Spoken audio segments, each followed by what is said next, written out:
اللهم صل على سيدنا مولانا محمد وعلى ال سيدنا مولانا محمد وعلى آلہ وبارک وسلم۔ سیرت کے حوالے سے الحمدللہ ہجرت کا سفر مدینہ طیبہ کی طرف رسول اللہ صلی اللہ علیہ وسلم کا ذکر خیر چل رہا ہے، اور اس میں ہم نے کچھ ہجرت کے جو اسفار ہیں وہ نبی علیہ الصلوۃ والسلام کی ماہیت میں کچھ طے کیے ہیں سیرت کی کتابوں سے دیکھتے ہوئے۔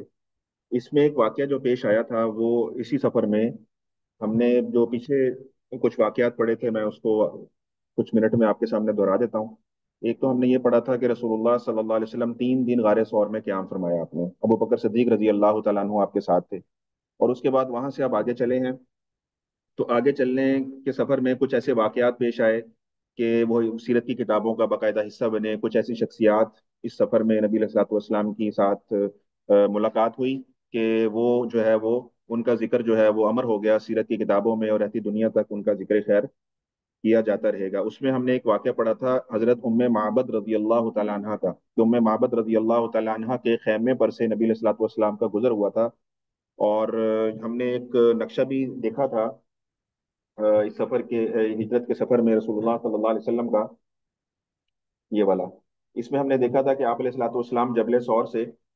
مکہ المکرمہ سے جبل سور تشریف لائے۔ جبل سور میں 3 دن قیام کے بعد آپ نے ایک ایسا راستہ چنا جو کہ ساحل کے ساتھ ساتھ راستہ وہ راستہ تھا جو کہ غیر معروف راستہ تھا۔ یہ جو آپ دیکھ رہے ہیں ایک وائٹ سے نشان اگر آپ کو نظر آ رہا ہو، تو یہ وہ معروف راستہ ہے جو مدینہ، جو مکہ سے مدینہ جو قوافل تھے وہ طے کرتے تھے۔ یہ وہ معروف راستہ ہے قوافل کا راستہ، قوافل کہتے ہیں قافلوں کی جمع کو۔ تو قافلے اس راستے سے مکہ سے مدینہ طیبہ کی طرف جو ہے وہ ٹریول کرتے تھے، یہ والا۔ اور جو یہ آپ بلیک ایروز دیکھ رہے ہیں یہ رسول اللہ صلی اللہ علیہ وسلم کا وہ راستہ ہے جو آپ نے قوافل سے ہٹ کر، جو کہ ظاہر ہے اس راستے پر سخت پیرا تھا مشرکین مکہ کا، اور وہ ہر آنے جانے والوں پر نظر رکھ رہے تھے۔ تو اسی چیز سے بچنے کے لیے آپ علیہ الصلوۃ والسلام کی حکمت عملی یہ تھی کہ آپ غیر معروف راستے سے سفر کریں، اور یہ آپ نے جو ہے وہ اس طرح زگ زیگ طریقے سے سفر کیا، اور کئی جگہوں پر آپ نے اس معروف راستے کو قطع بھی فرمایا۔ تو ہم نے پچھلی دفعہ بھی دیکھا تھا کہ یہ جگہ جگہ سے جو اس معروف راستے کو یہ قطع کر رہے ہیں، اس وجہ سے کہ راستے کے سفر میں کچھ کھانے پینے کی اشیاء ان کو ضرورت ہوتی تھی، اس کھانے پینے کی اشیاء کو جمع کرنے کے لیے یا ان کو ڈھونڈنے تلاش کرنے کے لیے آپ علیہ الصلوۃ والسلام اس جو ہے وہ معروف راستے کو قطع فرمایا کرتے تھے، تاکہ کچھ کھانے پینے کے لیے کچھ چیزیں مل جائیں تاکہ سفر آسانی سے ہو سکے۔ تو بہرحال یہ راستہ اس طریقے سے مختلف علاقوں سے ہوتا ہوا جو کہ مدینہ طیبہ کی طرف رواں دواں ہوا۔ اور ہم نے اس میں کچھ واقعات پیش آئے اس کے حوالے سے ذکر کیا تھا، جیسے میں نے ابھی بات کی ہے حضرت ام معبد رضی اللہ تعالیٰ عنہ، تو یہ قدیت کے مقام پر، یہ قدیت کا مقام ہے، اس کے پاس یہ خیمہ ام معبد رضی اللہ تعالیٰ عنہ ہے، جو کہ غیر معروف راستے کے اوپر ایک خیمہ تھا جہاں پہ ام معبد کا ہم نے ذکر خیر فرمایا تھا، اور اس کے بارے میں بھی تفصیل سے بات کی تھی۔ اور پھر یہ ایسی مبارک خاتون ہے کہ انہوں نے رسول اللہ صلی اللہ علیہ وسلم کا حلیہ مبارک بیان کیا تھا بہت ہی دلچسپ اور دل نشین الفاظ کے اندر، جو ہم نے رسول اللہ صلی اللہ علیہ وسلم کے پچھلے